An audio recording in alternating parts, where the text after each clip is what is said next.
ഇനി നമ്മൾ കാണാൻ പോകുന്ന മന്ത്രം ശ്രുതി സീമന്ത സിന്ദൂരീകൃത പാദാബ്ജധൂളിക എന്നുള്ളതാണ്.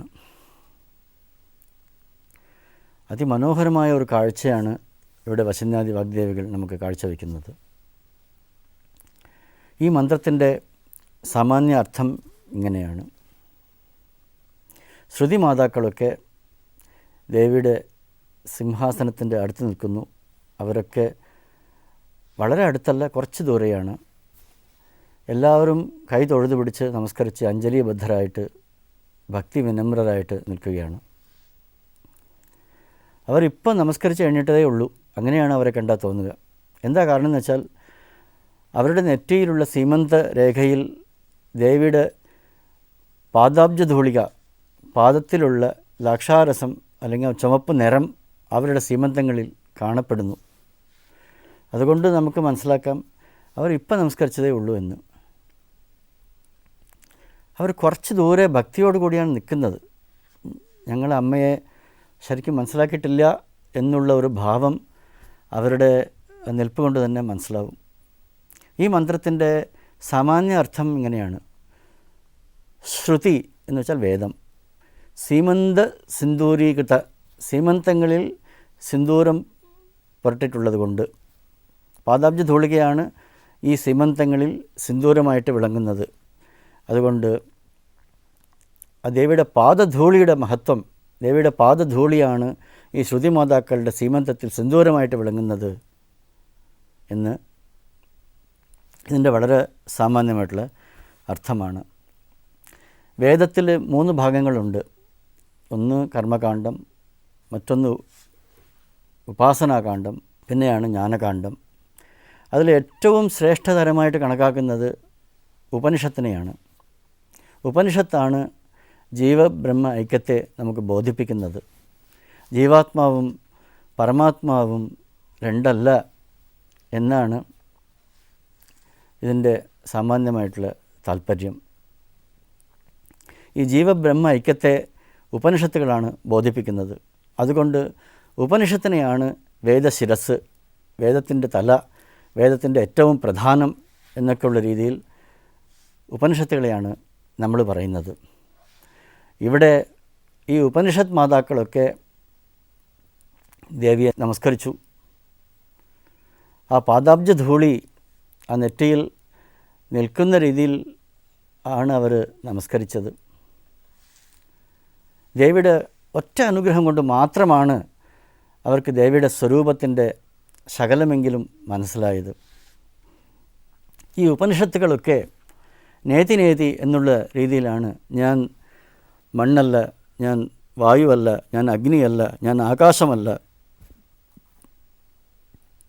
ഞാൻ ഇങ്ങനെ നേതി നേതി എന്നുള്ള ഒരു ക്രമത്തിലാണ് അത് വർണ്ണിക്കാൻ ശ്രമിക്കുന്നത്. ഞാൻ ഇന്ദ്രിയങ്ങളല്ല, ഞാൻ മനസ്സല്ല, ഞാൻ ബുദ്ധിയല്ല, ഞാൻ ചിത്തമല്ല, ഞാൻ അഹങ്കാരമല്ല, ഞാൻ മനസ്സല്ല എന്നൊക്കെ ഉള്ള രീതിയിലാണ് അത് നേതിവാദം കൊണ്ടാണ് ബ്രഹ്മസ്വരൂപത്തെ വർണ്ണിക്കുന്നത്. പക്ഷേ ദേവി സാക്ഷാത് ബ്രഹ്മാത്മിക സ്വരൂപിണി എന്ന് ലളിതാ സഹസ്രനാമം വർണ്ണിക്കുന്നത് പോലെ ദേവി ബ്രഹ്മത്തിൽ നിന്ന് ഭിന്നമല്ലാത്ത ഒരു ശക്തിയായിട്ട് നമ്മൾ കാണുമ്പോൾ തന്നെ ഇത് നമ്മൾ അന്വേഷിക്കുന്ന വസ്തുവാണ് എന്ന് ബോധ്യപ്പെടുത്തുന്ന രീതിയിലുള്ള ഒരു രീതിയിലാണ് അമ്മയുടെ ഇരിപ്പ്. അതുകൊണ്ടാണ് ഈ ഉപനിഷത്ത് മാതാക്കളൊക്കെ വിനമ്രരായിട്ടും ഭക്തിനമ്രരായിട്ടും അഞ്ജലിബദ്ധരായിട്ടും ദേവിയുടെ മുമ്പിൽ നിൽക്കുന്നത്. ദേവിയുടെ തൊട്ടടുത്ത് ഞാനും നീയും ഒന്ന് എന്നുള്ള ഭാവം അവർക്കില്ല. അദ്വൈതം ഗുരുസന്നിധവും എന്ന് പറയും.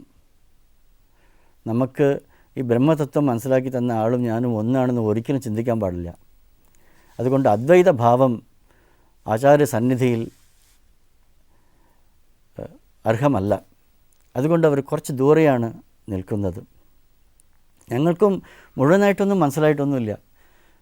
എന്തോ ശകലങ്ങളൊക്കെ ഞങ്ങൾക്ക് മനസ്സിലായി. അത് ഈ പാദാബ്ജധൂളിയുടെ മഹത്വം കൊണ്ടാണ് എന്ന് സൂചിപ്പിക്കുന്നത് പോലെയാണ് അവർ നിൽക്കുന്നത്. ദേവിയുടെ പാദധൂളിയുടെ മഹത്വം ശങ്കരാചാര്യർ സൗന്ദര്യലഹരിയിൽ വർണ്ണിക്കുന്നു. തനീയാംസം പാംസും തവ ചരണ പങ്കേരുഹഭവം വിരിഞ്ചി സഞ്ചിന്വൻ വിരചയതി ലോകാൻ അവികലം വഹത്യൈനം ശൗരി കഥമപി സഹസ്രേണ ശിരസ ഹര സംക്ഷുദ്യൈനം ഭജതി ബസിതോദ്ധൂളന വിധിം എന്ന് സൗന്ദര്യലഹരിയുടെ രണ്ടാമത്തെ ശ്ലോകം ഇതാണ്. തനീയാംസം പാംസം അതിൻ്റെ സാമാന്യമായിട്ടുള്ള അർത്ഥം ഇങ്ങനെയാണ്. ഏറ്റവും നേരിയ ഒരു പാദധൂളി ബ്രഹ്മാവ് സ്വീകരിച്ചത്രേ. തവ ചരണ പങ്കേരുഹഭവം വിരിഞ്ചി സഞ്ചിന്വൻ വിരചയത്തി ലോകാൻ അവികലം. ആ ഒരു പാദധൂളിയുടെ മഹത്വം കൊണ്ട് 14 ലോകങ്ങളെയും അദ്ദേഹം സൃഷ്ടിച്ചു. ഭൂർഭുവസ്വഹ അങ്ങനെയുള്ള ഊർധ്വലോകങ്ങളും അധോലോകങ്ങളായ രസാതലം, പാതാളം, അതലം, വിതലം, സുതലം എന്നൊക്കെ പറയുന്ന അധോലോകങ്ങളെയും അദ്ദേഹം സൃഷ്ടിച്ചു. ഇതിന് കാരണം എന്താ വെച്ചാൽ, ഒരിക്കൽ ദേവി ശ്രീനഗരത്തിൽ ഉദ്യാനത്തിൽ തൻ്റെ യോഗിനി ഗണങ്ങളോടുകൂടി നടക്കുന്നുണ്ടായിരുന്നു. അങ്ങനത്തെ ഒരു അപൂർവ സന്ദർഭത്തിൽ ബ്രഹ്മാവിനവിടെ പോകാനിടയുണ്ടായി. അപ്പോൾ ദേവിയുടെ പാദങ്ങൾ സ്പഷ്ടമായിട്ട് കാണാമായിരുന്നു. ബ്രഹ്മാവ് സന്തോഷപൂർവ്വം അതിനെ നമസ്കരിച്ചു. വളരെ ഭക്തിയോടുകൂടി അതിൻ്റെ ഒരു പാദധൂളി സ്വീകരിച്ചു. അതിൻ്റെ ശക്തി കൊണ്ട് അദ്ദേഹം ഈ 14 ലോകങ്ങളെയും സൃഷ്ടിച്ചു.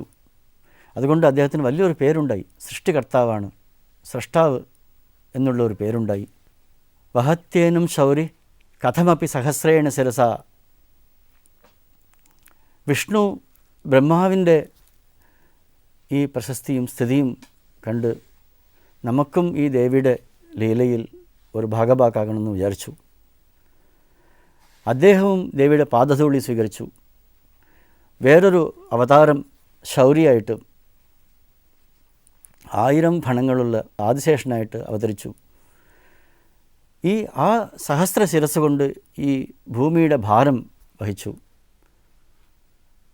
ഇവർ രണ്ടുപേരുടെയും വൈഭവം കണ്ടിട്ട് സാക്ഷാത് പരമേശ്വരനും ആഗ്രഹമുണ്ടായി, ഞാനും ഈ ദേവിയുടെ കൃത്യങ്ങളിൽ പങ്കെടുക്കണമെന്ന് വിചാരിച്ചു. അദ്ദേഹവും സാക്ഷാത് പരമേശ്വരിയെ നമസ്കരിച്ചു. ഹര സംക്ഷുദ്യൈനം ഭജതി ബസിതോദ്ധൂളന വിധിം. മറ്റുള്ള 2 പേർ ചെയ്തതിനേക്കാൾ കൂടുതലായിട്ട് ഇദ്ദേഹം ചെയ്തു. ആ പാദധൂളിയുടെ ഒരു രേണു സ്വീകരിച്ച് അതിനെ താൻ പൂശുന്ന ഭസ്മത്തിൽ ചേർത്തു. അതിനോടുള്ള മാന്യത, ബഹുമാനം കൊണ്ട് അദ്ദേഹം അതിനെ ശരീരം ആശകലം പൂശി. അങ്ങനെ സംഹാരകർത്താവായി. ഇങ്ങനെ സൃഷ്ടി, സ്ഥിതി, സംഹാരം ഈ 3 കർമ്മങ്ങളും ദേവിയുടെ പാദധൂളിയുടെ വൈഭവങ്ങളാണ്. ലളിതാ സഹസ്രനാമത്തിൽ തിരോധാനം, മായാശക്തി കൊണ്ടുള്ള മറയ്ക്കുന്നത്, അനുഗ്രഹം, ഈ മായയെ ഇല്ലാണ്ടാക്കി ജീവബ്രഹ്മങ്ങൾ ഒന്നാണ് എന്നുള്ള ആ സാക്ഷാത്കാരം നേടുന്നത്. ഇങ്ങനെയുള്ള 2 കൃത്യങ്ങൾ കൂട്ടിച്ചേർക്കുന്നു. അങ്ങനെ സൃഷ്ടിസ്ഥിതി സംഹാര തിരോധാന അനുഗ്രഹ കൃത്യങ്ങൾ ദേവിയുടെ പാദധൂളിയുടെ മഹത്വം കൊണ്ടാണ് നിർവഹിക്കപ്പെടുന്നത് എന്നുള്ളത് കൊണ്ട് ശ്രുതിമാതാക്കളൊക്കെ ദേവിയുടെ തൃപ്പാദങ്ങൾ, ആ പാദചരണങ്ങൾ, ആ പാദകമലങ്ങൾ നമസ്കരിച്ചു. അതിൻ്റെ ധൂളി തൻ്റെ നെറ്റിയിൽ സീമന്തങ്ങളിൽ ധരിച്ചു. ഞങ്ങൾക്ക് ഒന്നും അറിയില്ല, ഞങ്ങൾക്ക് കുറച്ചേ മനസ്സിലായിട്ടുള്ളൂ എന്നുള്ള മട്ടിൽ കുറച്ച് ദൂരെ നിന്നു എന്നുള്ള ഒരു ദൃശ്യ ആവിഷ്കരണമാണ് ലളിതാ സഹസ്രനാമത്തിൽ ശ്രുതി സീമന്ത സിന്ദൂരീകൃത പാദാബ്ജധൂളിക എന്നുള്ള മന്ത്രത്തിൽ മനോഹരമായിട്ട് വർണ്ണിക്കുന്നത്.